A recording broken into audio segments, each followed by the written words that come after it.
Hello and welcome to the forecast for April 7th until 13th. My name is Desiree Deslunay, your acupuncturist, herbalist, and astrologer, keeping you up to date with the energies, the changing energies that we're all walking into.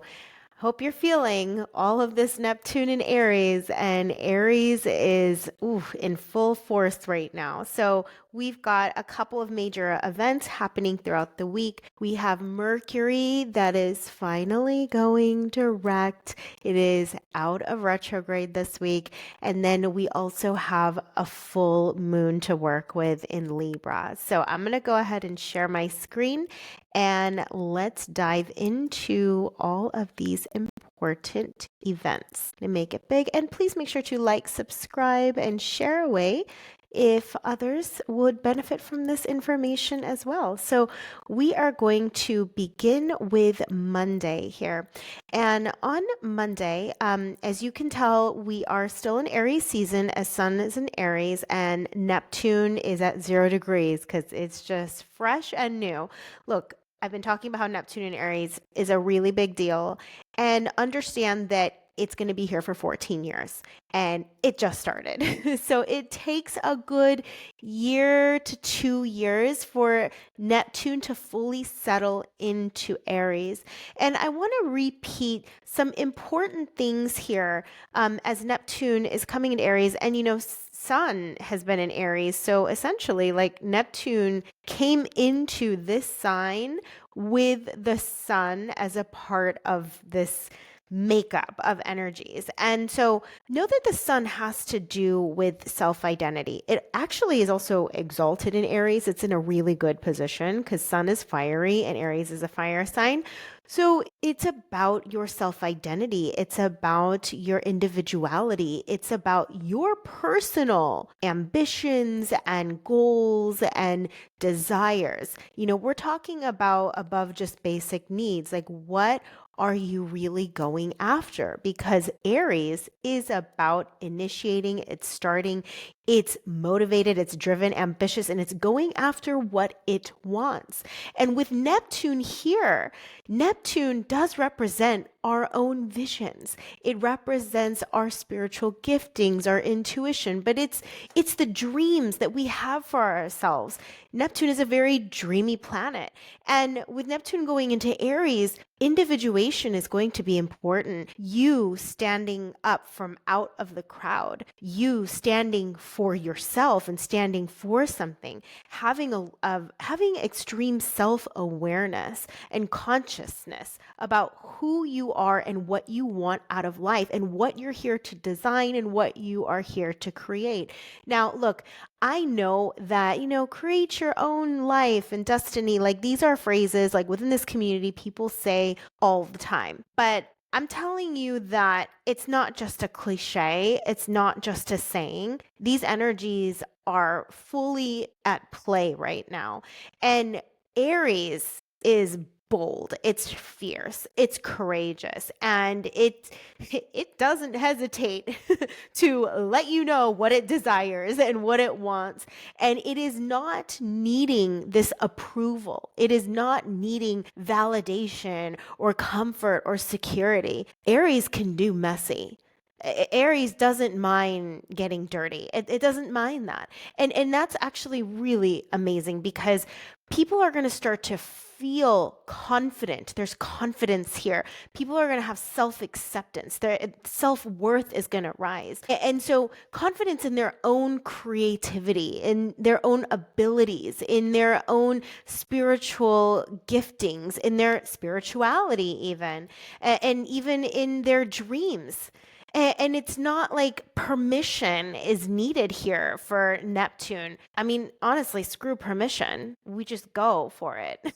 Like there's no shame in going for what one wants when we're talking about Neptune in Aries. So this whole topic of self-care even and self-respect and honoring yourself, those aren't just going to be ideas anymore. They really are going to be more embodied in the next 14 years. Now, we're going to fumble our way through here for the first, year to 2 years, but we're going to find our way and get really comfortable with Neptune being in Aries. So, being loud, right? Standing out, paving your own way, like unashamedly, just do what you desire.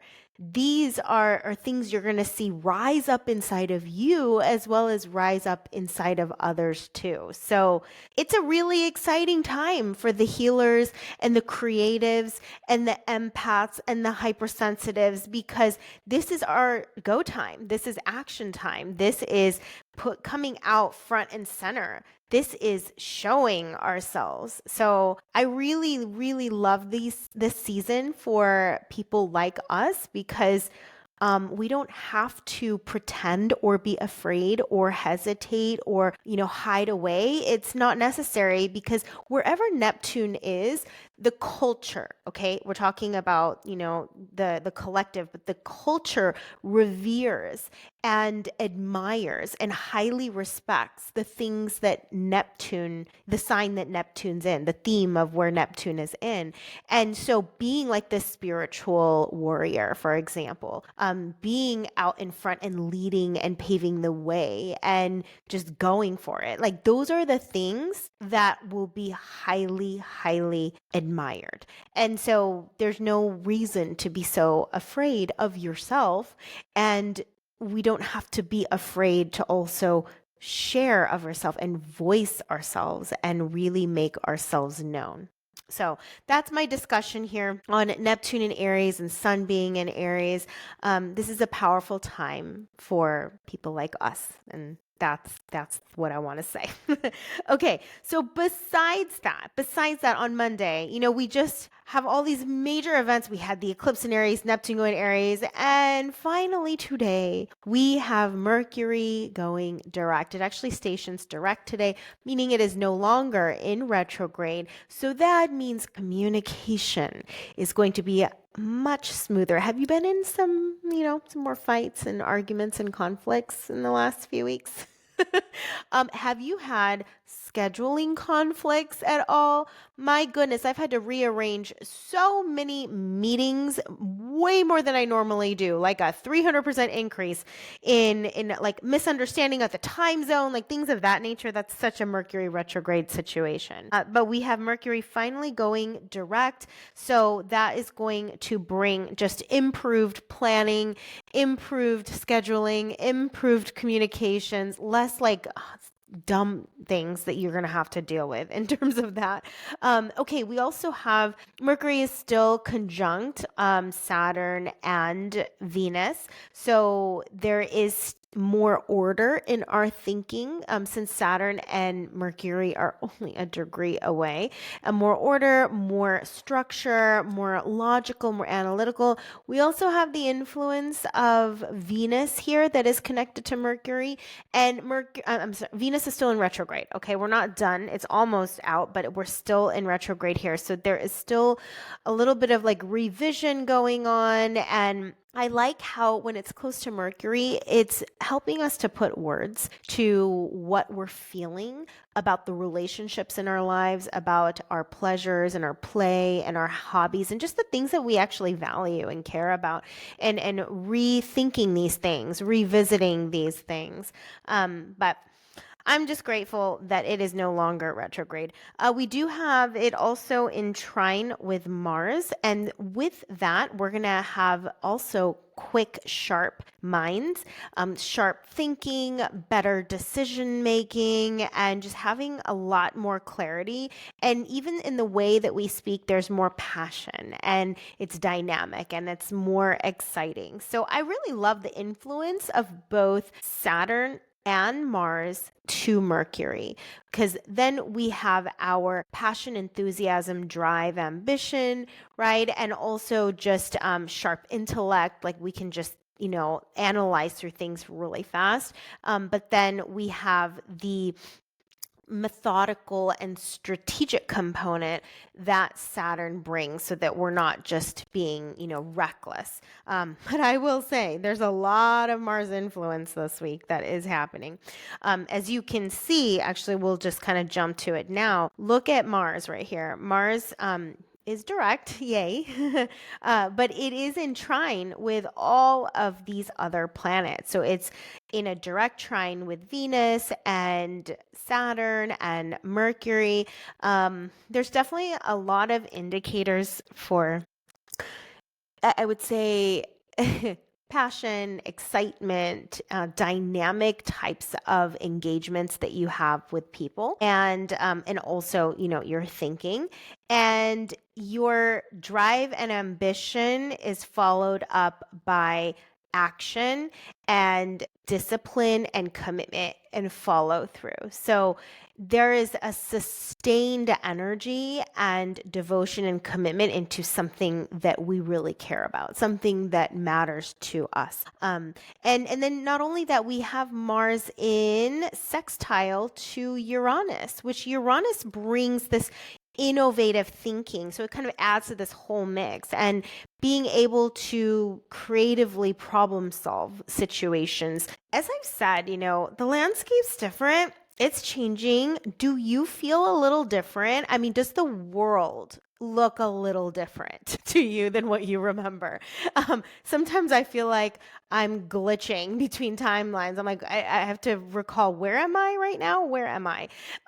And so here with Uranus, it is helping us to also just respond quickly and pivot when we need to. And I actually, there's a lot of quick energies here that's helping us to adapt and adjust to this changing environment, because we may have to, really innovate and shift things up personally. Are confusion and self-doubt clouding your path forward? When we can't see our next steps ahead of us, this creates incredible amounts of stagnation, and we struggle with making decisions that are in alignment with our true nature. And when there is all of this uncertainty, it is very draining of our energy and really dims our light. And this is where the wisdom of the natal chart comes in. When you are in a cosmic clarity consultation, we decode your natural energy signatures, your innate talents, your soul's purpose, your advantages, your strengths. And I have 20 plus years of experience in elemental medicine. So my approach to this is very grounded, very practical, and tangible. You'll walk away with knowing what to do. Now, when you book a cosmic clarity consultation, you get your natal chart, you get the recording, as well as timestamps for key insights that you might want to revisit. So don't let confusion hold you back. There's a link down below. Book that 75-minute cosmic clarity and discover the clarity that you have been searching for. So there's also going to be a lot more activity in technology, just kind of like on a big scale. There's a lot more activity in technology, in communication. So we're in a season, and we'll continue to be in a season, to see technology advance at an incredible rate and an incredible pace, more so than many of us have witnessed and experienced. And a lot of us have, lived through analog to digital transition. And it's been leaps and bounds, but I feel like in the next 5 to 10 years, what we're going to experience in advancement in technology is a way above and beyond our ability to comprehend. So at least this whole Neptune going into Aries, it is very well supported. Okay, it's very well supported so that we can keep up with it, essentially. So we can, ease into it and integrate into it, so that we're not feeling like we're so far behind or left behind. We do have Sun in sextile with Jupiter as well. So that does bring more hope and optimism. We definitely can use that. Optimism about the future, optimism optimism about where things are going. Do you feel that? I can definitely feel a mixture, a combination of like, whoa, things are moving really fast. It's a little bit unnerving, a little unsettling. And it's a little like, oh my gosh, there's something really, really great, something better around the corner. And I'm genuinely looking forward to this. And I've said this multiple times before. There was a good chunk of time where I was like, I don't know about the future. I'm sure some of you are already thinking that still, but but it's like I don't know. It's like I wasn't really want to sink my teeth into it and just want to like leap into the future and feeling very hopeful and optimistic. But definitely those clouds have been cleared out, and there is like bring it on. Let's go. I want this different. I'm going after it. So yeah, that Neptune and Aries is gonna really start kicking in, and this hope and possibility, and that your dreams can indeed come true. Because before, like, we could have a dream, but if it's not felt, if it's not believed wholeheartedly with your entire being, then it's very difficult to materialize. And now we have really great ingredients to support us in the materialization of our desires and our dreams. So all right, so there's that. We have Moon. Let's talk about Moon in Leo, which adds to this nice mixture. And Leo is also very expressive and dynamic and fun and playful. I feel like Moon in Leo, it brings a lot of joy. It brings a lot of joy and warmth as well, just like Jupiter brings this optimism, this optimistic point of view and perspective. Because Leo is ruled by the sun, and look, there is a lovely conversation between the sun and the moon. It's in trine, so this Leo is well supported by the sun. Okay, and the sun rules Leo. The sun rules the heart. It's connected to the heart space. And so there is this open-heartedness, okay? And easier to receive as well because of that open-heartedness. So receiving all of these desires and all of these possibilities, like your heart is just being infused with all of the energies of, yes, we are doing this and it's happening. It's happening and it feels so good. So overall, like Monday is a pretty feel good day. We're starting the week feeling clear, feeling more energized, feeling vital, like feeling ready to implement and act and actually act. There's a lot more action happening. There's a lot more follow through happening. Are you finding yourself doing things that you weren't doing before? And it's becoming easier to do so because the landscape, there's just a bit more flow and movement and momentum and circulation that is present. Moon is also in sextile to Jupiter. So, my goodness, like there's another, you'll see this blue line between Moon and Jupiter. Again, more belief, more hope and faith and belief in your dreams and ambitions, belief in your goals, because sun does represent your goals as well, and more confidence in just who you are and your identity. I can tell my own identity has gone through like this death and rebirth, and coming out on the other side like, wow, all right, I'm here, I'm present, let's go, I'm doing this. So let me know if you're feeling those kinds of sentiments.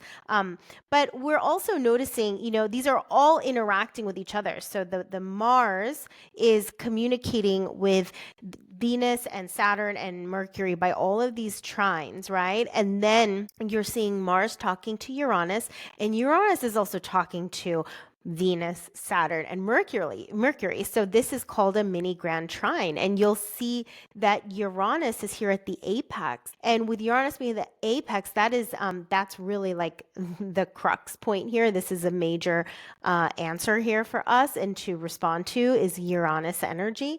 And Uranus is about sudden changes. It's about innovation. It's about breakthrough energy.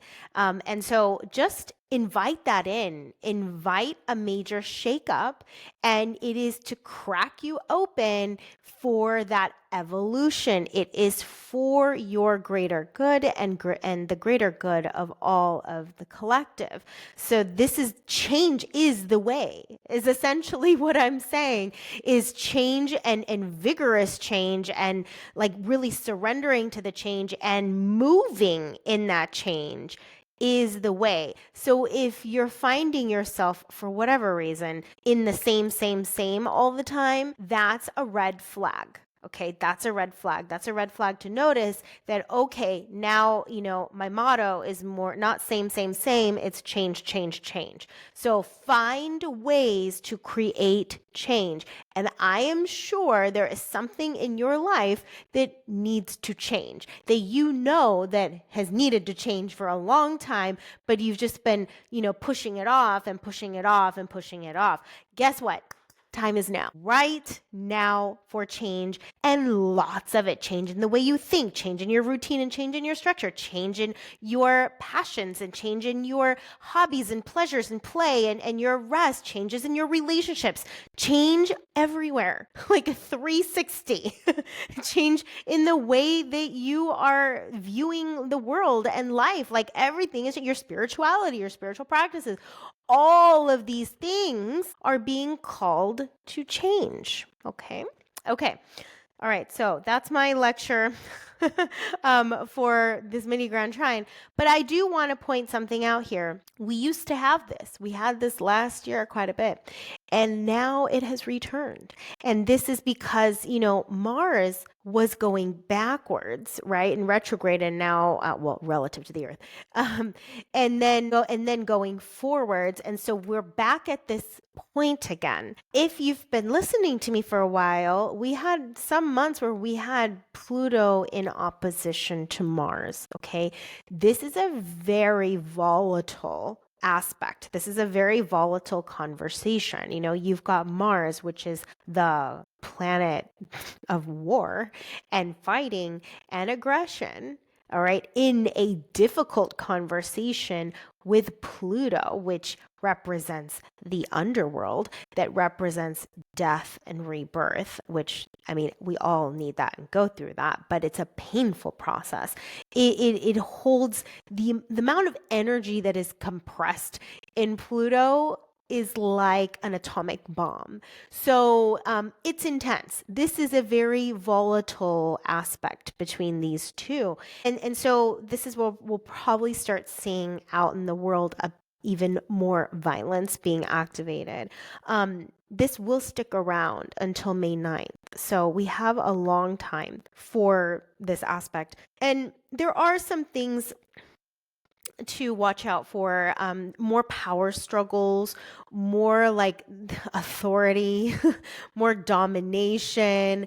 You yourself may want to dominate, or you could easily be dominated. So that power dynamic is really at play here with a Pluto-Mars opposition.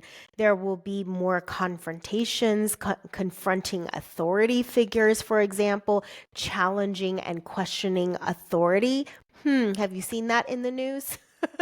There's a lot of challenging of authority. Certain people needing to just assert power, and that's why I'm saying like that domination. This is like world domination kind of energy. So we can act that way just within our relationships at home, with our children or with partners or with friends or whatever, colleagues, coworkers. So this is really touchy. It's really touchy energy here. But it does also, when we're dealing with opposites, this opposition where it's like literally opposing each other, it's a mixture. It can be the challenging things that I spoke about, but it can also be activating your passions or activating hidden like spiritual giftings that coming online and coming to the surface. It can really spur a lot of creative activities too. It could be energizing physically. So you may need to, depending on, how Mars impacts you in your life, you may need to be more physically active to expel this excess energy. But be careful. There's a lot of destruction that can come from this kind of aspect too. So we're going to have to just live through it another month or so, because Pluto doesn't move fast, and Mars, doesn't move as slow as Pluto, but it also doesn't move crazy fast. So it's going to take some time. Okay. Now, that's Monday. Tuesday, we have a change in our moon. Our moon has gone into Virgo. And remember, moon moves every 2 to 3 days. And that's the one thing I recommend you at least keeping an eye out on is where is the moon? And take note. And if you journal knowing where the moon is, okay, and you'll probably start to see a pattern. Oh, when moon is here, I tend to experience this. When moon is in that sign, I tend to experience that.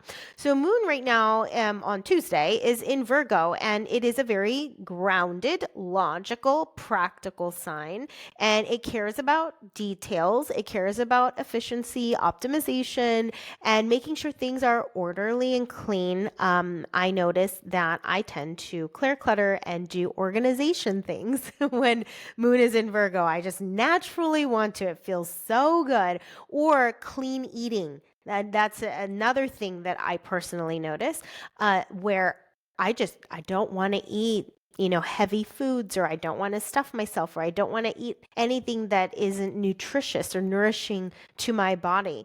So it's also very service oriented and very helpful, wants to take care of others. It's a feminine sign, and we see a lot of healers and doctors and nurses when there's a lot of Virgo presence within someone's chart.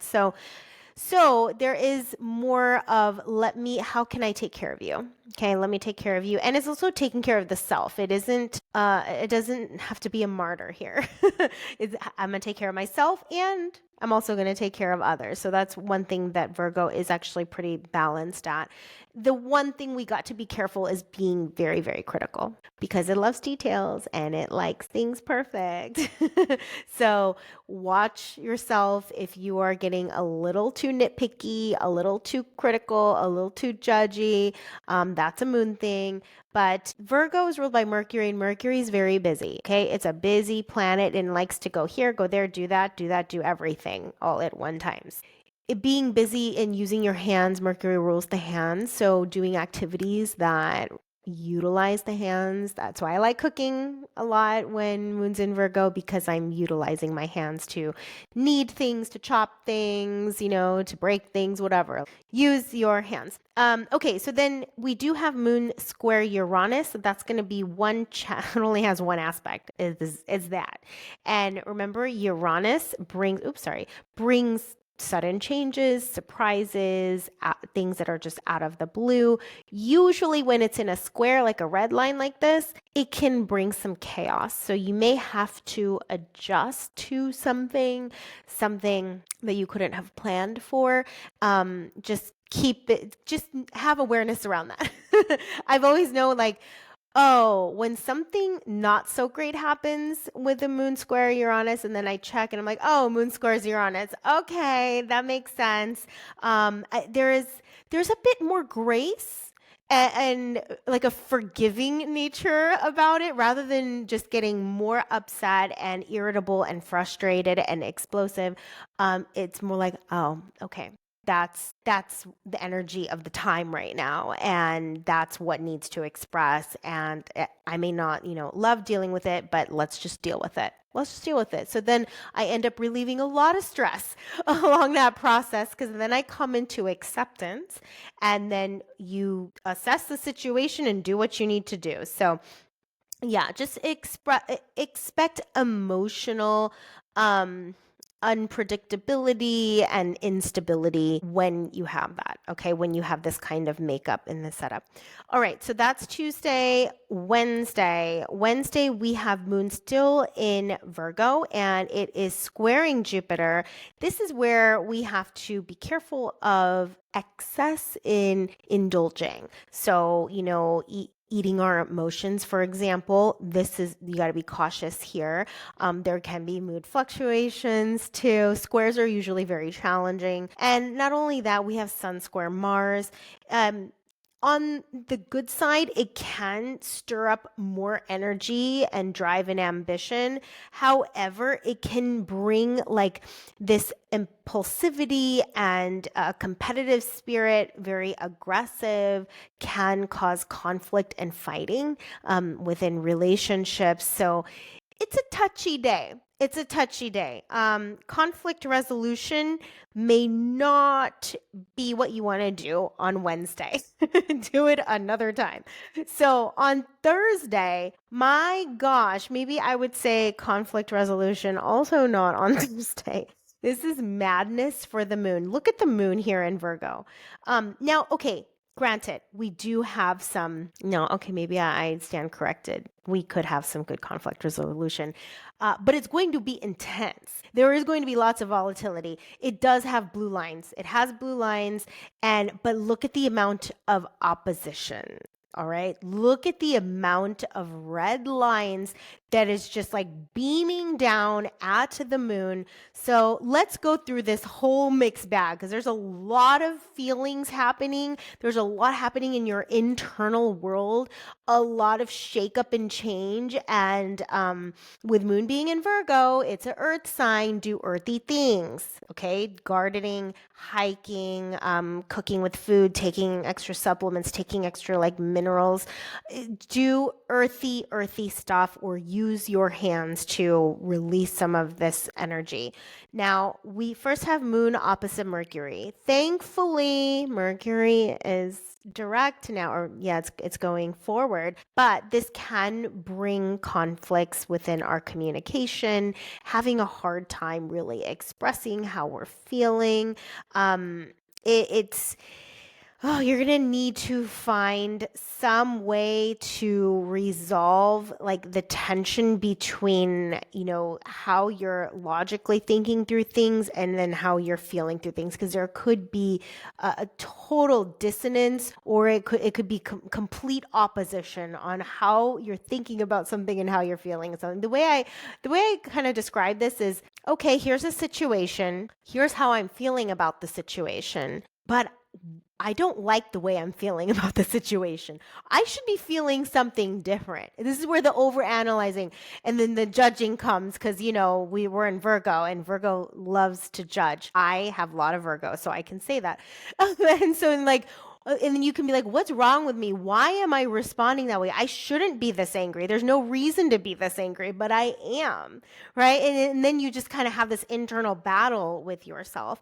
Or like, oh, okay, it's an opposition with Venus and Saturn. Like, in this conversation, you might feel very rejected, and then you start to doubt yourself, and then you start to feel like low self-esteem and low sense of self-worth. But really, like, I feel like I'm overreacting. Why am I overreacting? This person had no intention to hurt my feelings or make me feel small. I mean, on the outside they didn't do that, but that's how I'm feeling, right? So this is this conflict. It's an example of this internal conflict when we are fighting with ourselves, with how we are responding and reacting to the situation. Or you have so many feelings, which I wouldn't be surprised on this day, maybe feeling inadequate, okay, feeling really fearful, and then but you don't know how to say that. Like, you don't have words for it. There's so many feelings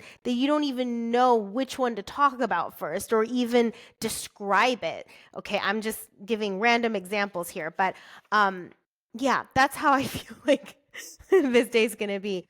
So moon opposite Venus can bring definitely conflicts in relationships, as well as the way that we are communicating with one another. Possibly like the dynamics of giving and receiving feel not balanced either, because that's the thing with oppositions. You have to learn to balance both energies, because it can be extreme in one or the other. We also have that Saturn, that opposition there too. So there could be like, hey, I have these emotional needs, but I do need to take care of these responsibilities, and I don't want to do this, I want to do that. So that it could express that way. We also have moon opposite Neptune, which clouds feelings all together. the problem with Neptune when it's in a hard aspect like this is that it makes things confusing. It blurs things. So it can blur all of these sensations where now we can't differentiate like what energies and what feelings that we're actually going through and experiencing. But we do have these mini grand trines with the moon at the same time. So, it's too much. It's way too much. There's going to be great things and there's going to be really confusing things and really challenging things. And when we talk about, so we have Moon, Uranus, and Mars. All right. This is the mini grand trine. What is at the apex? Mars at the bottom is at the apex of this mini little triangle here. And so we have the moon that represents our emotional needs and our intuition. And you have Uranus, then they're both communicating beautifully. So you could also have sudden breakthrough insights and revelations that appear on this day. But then what is it all funneling to? It's funneling to Mars. And Mars is action. It is implementation. It's doing, it's moving forward. It's expressing yourself. So it's going to be important that you do express, that you do speak up to the best of your ability, but you may need to like physically move yourself. You may need to physically move your body to help integrate and harmonize all of these energies that are coming at you. Because also, look, the moon is the body. The moon represents the body. So the body is just being inundated by a lot of flavors, a lot of different flavors. So taking action, if you get this hit of inspiration, which absolutely can happen with this mini grand trine and even these oppositions, you get a hit of inspiration of whatever kind, you need to act on it. You need to move on it because that's where the apex is. It's on Mars. Take action and do. Okay? Take action and do. And this taking action is not going to be like reckless and chaotic. It's not, because it's in a harmonious conversation. Moon is in a harmonious conversation with Uranus and Mars. And so take the actions. You're not going to mess something up. It is only going to create more ease, harmony, evolution, growth. Take action. That's the name of the game for Thursday. Okay. Now, Friday. Friday, we have the moon transitioning, and it has gone into Libra. And when moon is in Libra, you'll notice that it has one opposition, and then it also has a trine to Pluto. Now, so it's not good. It's not going to have the level of intensity that it had on Thursday, but we still got some things. Moon in Libra does seek harmony and balance. So you're probably going to want to soothe yourself. Libra loves pleasure. It loves play. So this is a time to bring in some fun for yourself and do things that are peaceful, that are peace inducing, peace causing. Whatever gives you peace in life, go with that.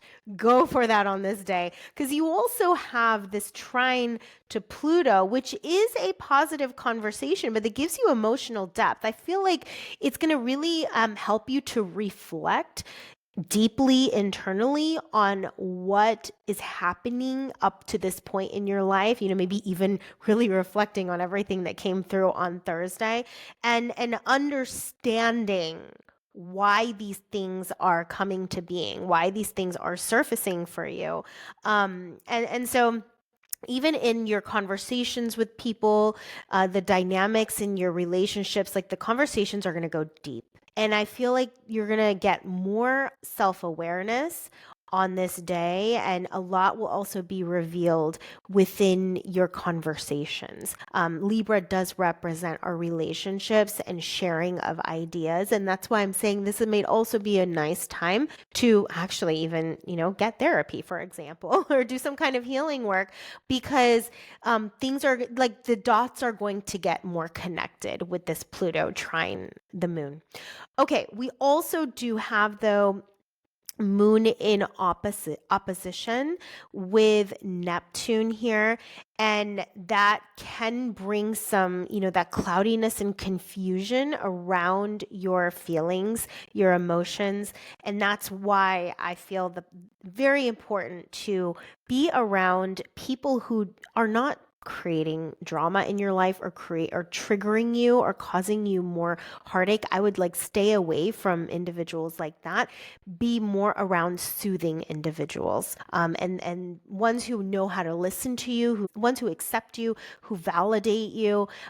Those would be the types of people that you want to interact with, just because of that opposition with Neptune. Okay, now, big day, Saturday. Saturday is the full moon in Libra. When is it happening? I have it set to my time zone, but it's at around 8:22 p.m. Eastern time. Okay, 8:22 p.m. Eastern time. So it's happening right at 23 degrees of Libra. You'll see 23 degrees Libra over here on the left, and then you'll see Sun here at 23 degrees of Aries. So they are in opposition. This is when the moon is obviously fully lit up. So we were already working through, like Friday, where I was like, deep reflection, starting to connect things, starting to understand things. And then we have this full illumination that's happening on Saturday that is like, oh, this is where we gain clarity for everything that's been happening the last 2 weeks. Don't you love when that happens? Like you're going through a lot of things and you're like, wow, I'm going through this and this and this, and the days pass by, and then there comes a point where you're like, oh, I see why all this is happening. I get it now. And that's something that full moon is really good at revealing. And we're going to be, again, focused on balance and peace and harmony. That's what Libra is about. So please, give yourself a break on like Friday, Saturday. Give yourself a break. Allow yourself to just sink into fun and pleasure and lightness. Surround yourself around art and beauty, or do things that are beautifying in general, get dressed up for the day, even if you don't have anything necessarily scheduled to go to, but get ready and get all like dolled up, and it's just gonna make you feel so much better. But we have this reflection. It's a reflection time too of like what has come forth from the new moon seeds that were planted before. Well, from the eclipse. My goodness, this eclipse, I feel like the last 2 weeks has been, well, it's been eclipse season for a little bit more than that, but it's very purgative. There's been a lot of purgative components and elements to it, and a lot of new that is being birthed right now. So I feel like we're starting to see here on this full moon some of the effects of the eclipse. Sometimes, like at the moment of eclipse, it's not obvious, like things are happening. It's in retrospect later on that when we look back, we're like, oh, I didn't see what new moon seeds were being planted at that time because it was underground and you can't see it, right? But then this full moon is when you start to see some of the sprouts and the blossoming of those new moon seeds that were planted that are not necessarily completely understood at that time because it's still in a potential state. So take note, what is becoming obvious to you now? What more is becoming obvious to you, especially like with all of this Aries area of your chart that has been impacted again and again and again? Okay, so there are some other things that are happening with this moon. We do have it is a T-square, because moon and sun are in opposition, yes, because that's how full moons are. But then if you see that there's two squares going up to Mars here from the moon and from the sun. Now, Mars rules Aries, where sun is in Aries, so there is that support there. But the apex of this T-square, this tension, is Mars. And so understand that this action, we've had another apex towards Mars, a couple of days ago, but this like being decisive and being bold and taking risks and taking action is a part of this conversation that's really important. We do want to be careful though with there's a lot of explosive energies here. So not overreacting, okay? Not overreacting. I could even see a little bit of passive aggressiveness here.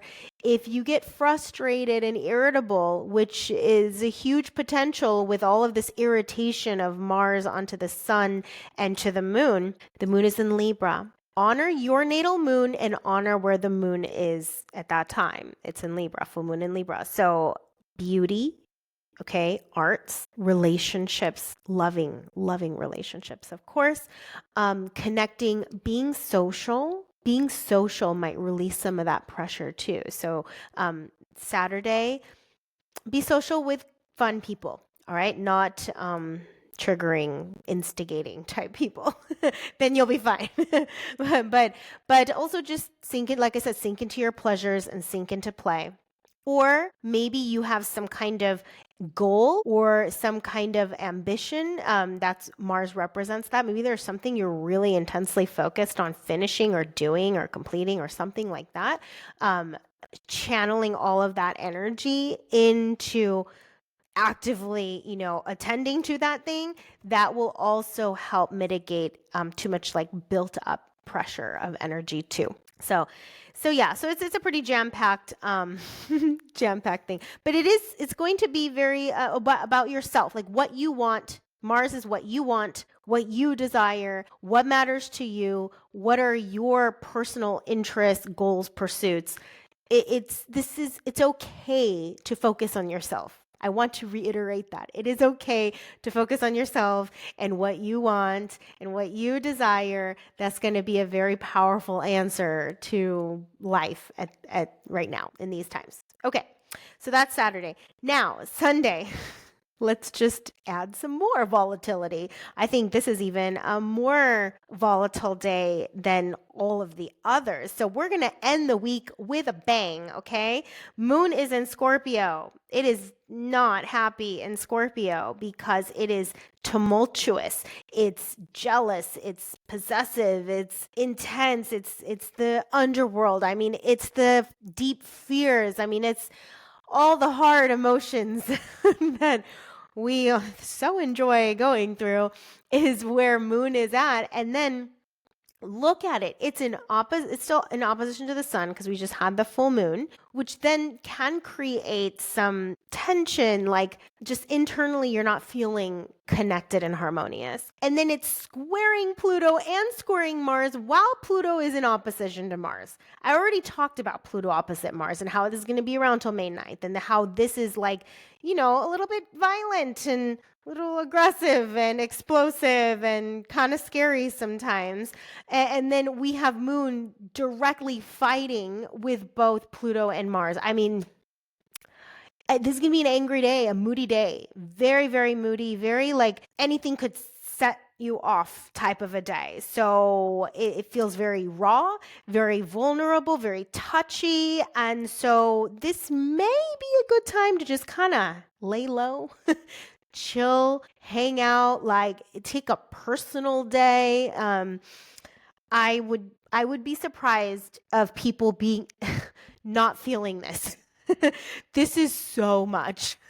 Now, I will say though, I do love, the fact that we've had this mini grand trine between Mars and look, all of these triangles communicating with all of these planets and Uranus. So this is all of that change in our values. Oh, and on top of that, oh my goodness, I can't believe I missed this. Look what's happening on Sunday. Venus is no longer in retrograde. Venus is going direct. So since Venus is going direct, there's a completion that has happened. You went through a good month of just like reviewing your relationships, reviewing your interests, reviewing what you actually care about and what you value, what's worth your life and like what's worth your time, reviewing yourself, like what do you have to offer? What is your worth out into the world, right? And so just contemplating all that. And so all of that review is complete, assessment complete. And then here you are now. And now we take this new bit of information and now we implement and we act and we move on it. So this can create a lot of action and activity personally as well, really implementing all the things that this mini grand trine is activating within us. This can make you very serious. Like with Moon and Scorpio, talking to these others, we're talking deeply focused, obsessive energy. So, like intense focus, drive, ambition into something. I mean, just like single laser like focus. So if you feel like you can't contain yourself, that is actually what I sense a lot on Sunday is like there's no way we can contain yourself. What you need to do, what you want to do, it is in full force, fully activated. You can't pretend, you can't hide it. This thing is just exploding out of you. Okay. So, I can't wait to hear.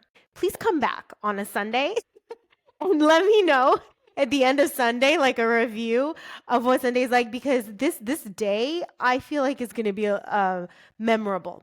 At the least, it's going to be memorable, and I want to know what you all are doing in your lives. I'm so curious. Okay, so that is our forecast. Thank you so much for hanging out with me for this time. I hope that you find all of this very helpful and beneficial, and we will see you in the next forecast. I help people discover their soul's natural design through astrology. To give an example, I have this client. Before her consultation, she felt very stuck and very unsure how to proceed forward with something. But after the consultation, she felt this light inside of her just reignite. So if you can't see your next steps clearly ahead of you, it's incredibly exhausting. It's draining. It's frustrating. And it makes it very hard to make decisions that are in alignment with your true essence. So in a 75-minute cosmic clarity consultation, I help to reveal these key indicators of your natural talents, your purpose, your advantages, your strengths, and putting that all together, you are going to have way more clarity moving forward. I have about 20 plus years of experience in elemental medicine. So the way that I interpret charts, it's very grounded and it's very practical in nature. So if you are ready to transform a confusion into clarity, go ahead and click the link down below to book your Cosmic Clarity consultation, where you get an in-depth reading all about you and how to move about in the world, as well as the recording that you can access for life.